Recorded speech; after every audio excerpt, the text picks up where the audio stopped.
Hello दोस्तों, मैं अमर हमारे यूट्यूब चैनल ज्ञान मंत्र पर आपका स्वागत करता हूं। आज इस वीडियो में हम डिस्कस करेंगे सीटेट द्वारा कराया गया जुलाई 2019 का पेपर सेकंड का भाग जनरल साइंस की।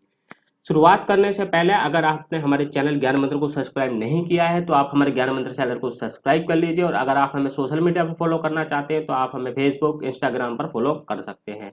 उसी के साथ साथ आपको हमारे सारे वीडियो की नोटिफिकेशन, सारे लेक्चर की पीडीएफ और आपको डेली क्विज हमारे टेलीग्राम ग्रुप पर चल रही हैं तो आप उसे ज्वाइन कर लीजिए। और आप हमारे ज्ञान मंत्र चैनल की प्लेलिस्ट में जाकर आप सभी सब्जेक्ट से रिलेटेड वीडियो देख सकते हैं। Math pedagogy, CDP, Hindi pedagogy, EVS, mathematics, English pedagogy, mathematics paper two, सबके जो पूरी के पूरी आपको सारे के सारे कंप्लीट कोर्स ज्ञान मंत्र टीम द्वारा प्रोवाइड कराया जा रहा है और बहुत बहुत ही बेस्ट टीम है। तो आइए सभी लोग एक बार वीडियो, सारी की सारी वीडियो जरूर देख लें अगर आप सीटेट 2020 की तैयारी कर रहे हैं। और सारी की सारी वीडियो मोस्ट इंपोर्टेंट वीडियो है। आइए शुरुआत करते हैं। क्वेश्चन नंबर 61, अगर आप मैथ और साइंस ग्रुप के स्टूडेंट हैं और आप सीटेट 2020 दे रहे हैं तो आपको दो सीरीज मिलेंगी। आपको पहला, आपको 31 से 60 तक आपको मैथ के क्वेश्चन सोल्व करने होंगे और आपको 61 से 90 तक के जो नंबर के आपके जो क्वेश्चन होंगे आपको वो साइंस के सोल्व अटेंड करने होंगे।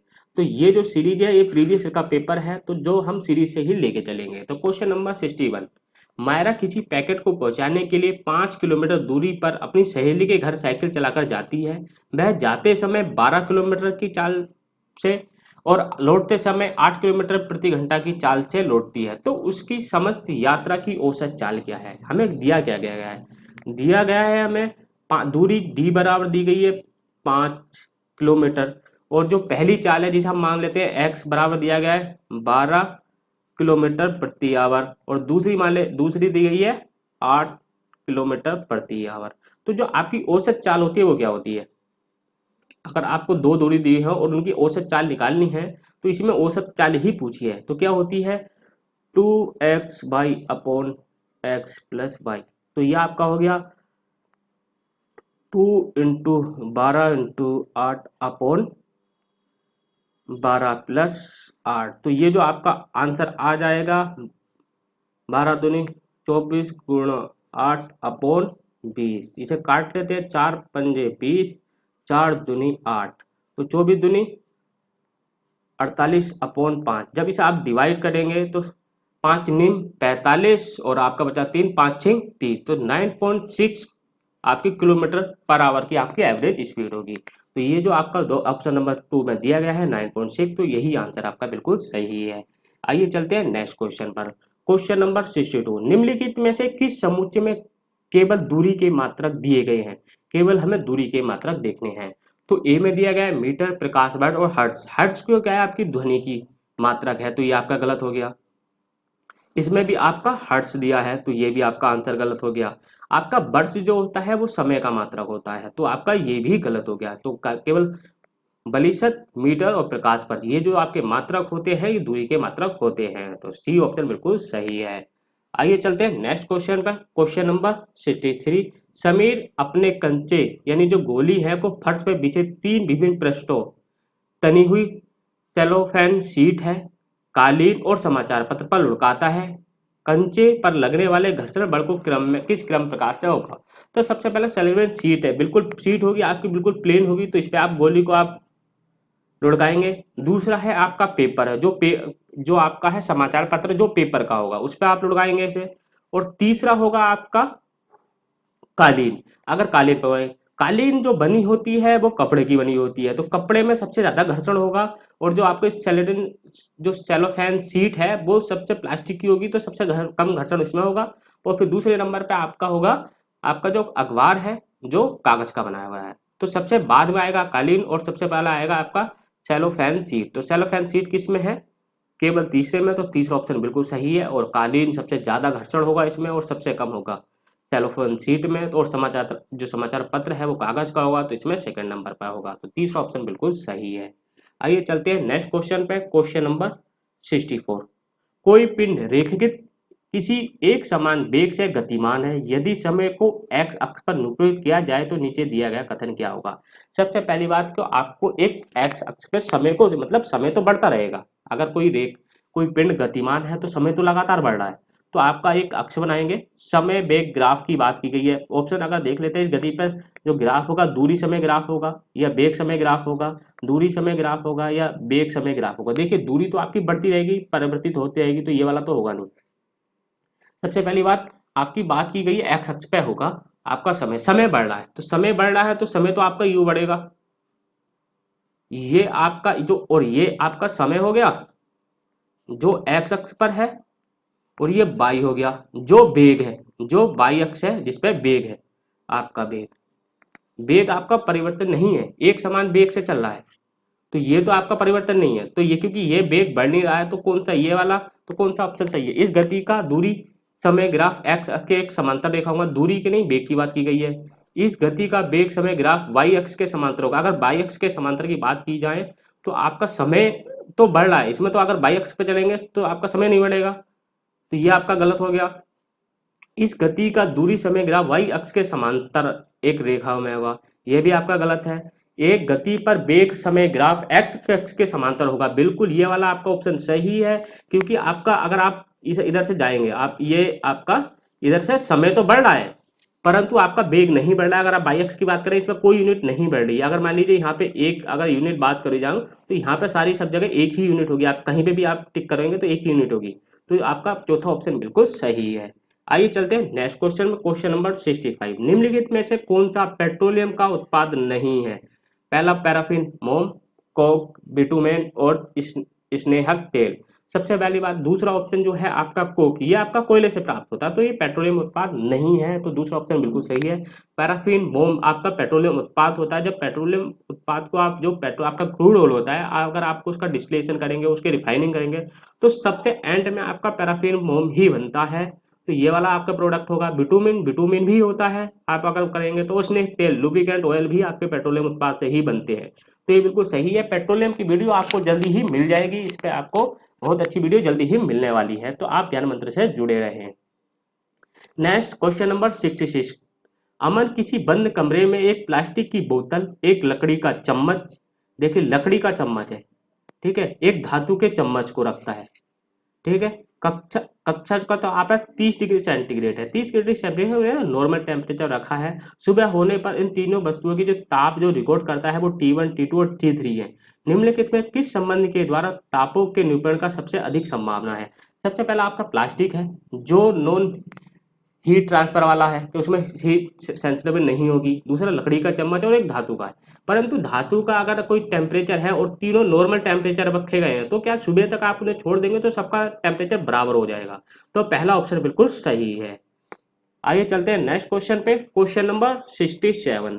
निम्नलिखित जीवों में से कौन प्रकाश संश्लेषण द्वारा अपना भोजन बनाते हैं। ये मैं अभी आपको जो वीडियो नंबर 7 जो मिली है आपको जनरल साइंस की, उसमें मैंने डीपली से बता रखा है कि जो शैवाल होते हैं वो प्रकाश संश्लेषण में अपना भोजन स्वयं बना सकते हैं, तो पहला ऑप्शन बिल्कुल सही है। अगर आपने सूक्ष्म जीवी वाली वीडियो नहीं देखी है तो आप देख लीजिए, मोस्ट इंपॉर्टेंट वीडियो है, उसमें आपको 3 नंबर के आपको 3 क्वेश्चन मिलेंगे, तो इसलिए बहुत जरूरी इंपॉर्टेंट वीडियो है, जरूर देख लीजिए। Next question, question number 68। निम्नलिखित में से कौन से लक्षण ध्रुवीय भालू को चरम शीत अवस्थाओं में अनुकूल करने में सहायता करते हैं। जो ध्रुवीय भालू होते हैं वो आपके पहाड़ों पर, जो पहाड़ के जो ऊपरी टापू होते हैं, जो ऊपरी हिस्से होते हैं वहां पे रहते हैं जो ध्रुवीय भालू, तो वहां पे क्या होता है, जो आपके जो ग्लेशियर होते हैं जो, और आपके जो पहाड़ों की चोटियां होती हैं वो हमेशा बर्फ से ढकी रहती हैं और वो चरम शीत होती है, वहाँ पर निगेटिव में टेम्परेचर होता है। तो जो ध्रुवीय भालू होते हैं उन्हें क्या हेल्प करते हैं, सबसे पहला सफ़ेद बाल, फर, चपटे पैर।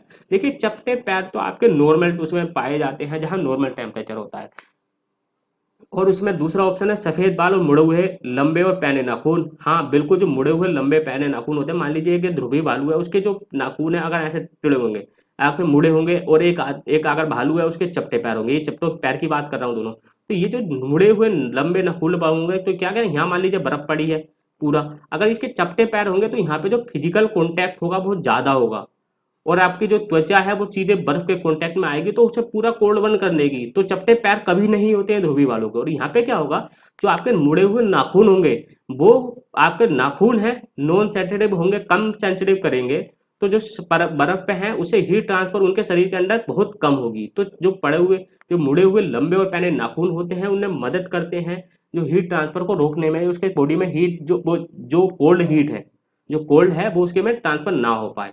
तो ये वाला बहुत हेल्प करते हैं। इसमें भी चपटे पैर है, ये भी आपका गलत होगा, इसमें भी चपटे पैर है, ये भी गलत होगा। तो दूसरा ऑप्शन ही बिल्कुल सही आंसर है। नेक्स्ट क्वेश्चन, क्वेश्चन नंबर 69, दूध में निम्नलिखित में से कौन से पोषक तत्व होते हैं? पहला है प्रोटीन, कैल्शियम, विटामिन डी। दूसरा है प्रोटीन, विटामिन सी और विटामिन ए। चौथा है कार्बोहाइड्रेट, विटामिन सी, आयरन और चौथा है प्रोटीन, आयरन और विटामिन डी। मैं आपको पहले ही जो आपकी वीडियो है जनरल साइंस की, जो मैं सीरीज ला रहा हूँ वीडियो नंबर 5 में, मैंने आपको ये बहुत डीपली तरीके से समझाया है। अगर आपने वो वीडियो देखी है तो आपको ये क्वेश्चन आपको देखते ही आप इसका आंसर लगा सकते हैं, और थंबनेल पे मैंने यही आंसर आपका क्वेश्चन लगा रखा है। और अगर आपने वीडियो देखी है तो आप देखते ही लगा सकते हैं, अगर नहीं देखी है तो आप जरूर देख लीजिए। बहुत मोस्ट इंपोर्टेंट वीडियो है, वीडियो नंबर 4 और 5 दोनों फूड ग्रेड फूड की है, जो हम भोजन करते हैं और हमसे क्या क्या पोषक तत्व मिलते हैं, कौन कौन से किस किस विटामिन से, कौन से पदार्थ से कौन कौन से विटामिन मिलते हैं, बहुत डीपली मैंने बता रखा है कार्बोहाइड्रेट, विटामिन, फैट्स के बारे में। तो अगर वीडियो आपने नहीं देखी है तो देख लीजिए। सबसे पहले आपका जो दूध से विटामिन ए, आपका विटामिन सी नहीं मिलता है तो आपका ये ऑप्शन गलत है। आयरन नहीं मिलता तो ये भी आपका ऑप्शन गलत हो गए दोनों। आपको विटामिन, प्रोटीन, कैल्शियम और विटामिन डी दूध से मिलते हैं, तो पहला ऑप्शन बिल्कुल सही है। आइए चलते हैं नेक्स्ट क्वेश्चन पे, क्वेश्चन नंबर 70, प्रतिरोधी रोगाणु के रूप में घावों पर लगाए जाने वाले बैंगनी रंग के विलयन में कौन सी अधातु होती है?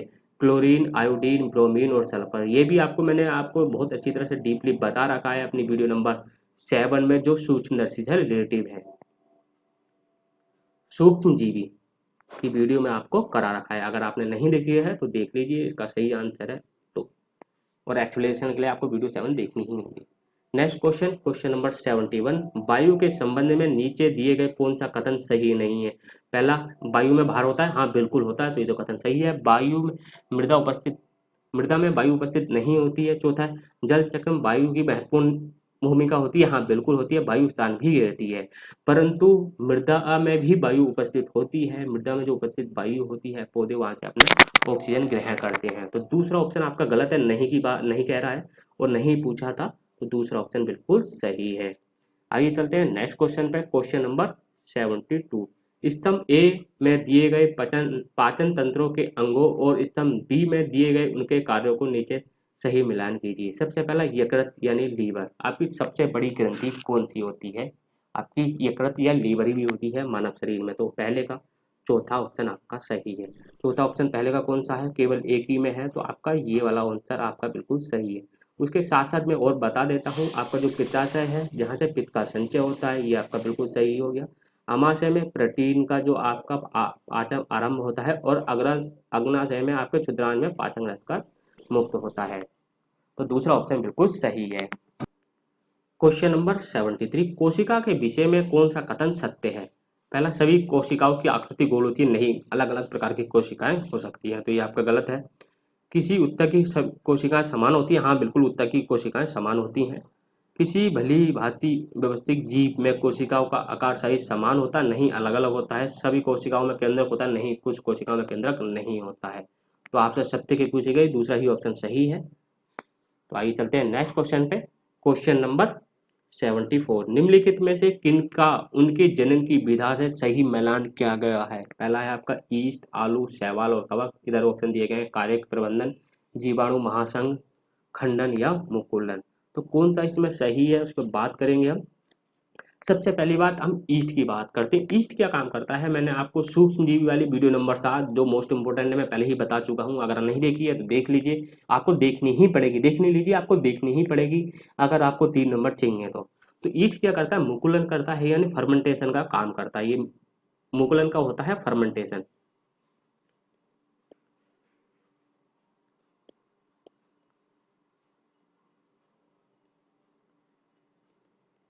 इसका मतलब होता है, मुकुलन का होता है फर्मेंटेशन। तो पहले का 4 है, पहले का 4 किस में है आपका, खुद देख सकते हैं, आपका केवल एक पहले में ही है, तो ये तो आपके सारे गलत हो गए, केवल आपका एक ही आपका सही हुआ, 74 का फर्स्ट। तो फिर भी मैं आपको और बता देता हूँ किसका कौन सा सही होता है। जो आलू होता है वो कार्यक प्रबंधन के लिए होता है, आप बिल्कुल देख सकते हैं। जो आपके शैवाल होते हैं वो खंडन करते हैं, क्योंकि जो शैवाल होते हैं वो सूक्ष्मजीवी होते हैं, और जो छोटे छोटे आपको जो अवशेष बच जाते हैं पृथ्वी पर, उनका वो खंडन कर देते हैं। और कवक हमेशा जीवाणु महासंघ में रहते हैं, कवक सिंगल नहीं रहते हैं। वीडियो नंबर 7 में आपको बता रखा है, अगर आपने नहीं देखी है तो देख लीजिए। तो इसका पहला ऑप्शन बिल्कुल सही है। नेक्स्ट क्वेश्चन, क्वेश्चन नंबर 75, निम्नलिखित में से कौन से प्रदूषक ओजोन परत के अपक्षय के लिए उत्तरदायी हैं? पहला ऑप्शन है कार्बन डाइऑक्साइड और कार्बन मोनोऑक्साइड, दूसरा क्लोरोफ्लोरोकार्बन, तीसरा अम्लीय वर्षा, मेथेन और कार्बन डाइऑक्साइड। ये तो बिल्कुल सिंपल है, सभी लोग जानते हैं। जो प्रदूषक जो ओजोन परत के लिए अपक्षय के लिए क्लोरोफ्लोरोकार्बन मोस्ट इंपोर्टेंट रोल निभाती है। तो दूसरा ऑप्शन बिल्कुल सही है। नेक्स्ट क्वेश्चन, क्वेश्चन नंबर 76, निम्नलिखित में से कौन सा समुच्चय संचारी रोगों को निरूपित करता है? आपका संचारी रोगों सूक्ष्मजीवी में बता रखा है मैंने आपको वीडियो नंबर 7 में कि कौन कौन से रोग किस प्रकार से होते हैं, कौन कौन से सूक्ष्मजीवों से होते हैं और कौन से संचारी रोग होते हैं, कौन से असंचारी रोग होते हैं। तो आपकी जो रक्त क्षीणता यानी जो अनीमिया होता है वो संचारी रोग नहीं है, वो एक दूसरे से छीने से, एक दूसरे को छूने से नहीं फैलता। तो ये आपका ऑप्शन गलत हो गया। आपका रक्त क्षीणता इसमें भी है, तो ये भी आपका ऑप्शन गलत हो गया। और आपके ऑप्शन नंबर सेकंड में भी रक्त क्षीणता है, तो ये भी आपका ऑप्शन नंबर गलत हो गया। तो आपका ऑप्शन नंबर 3 76 का 3 बिल्कुल सही है। और आपको ज़्यादा डीपली चाहिए वीडियो नंबर 7 देखिए।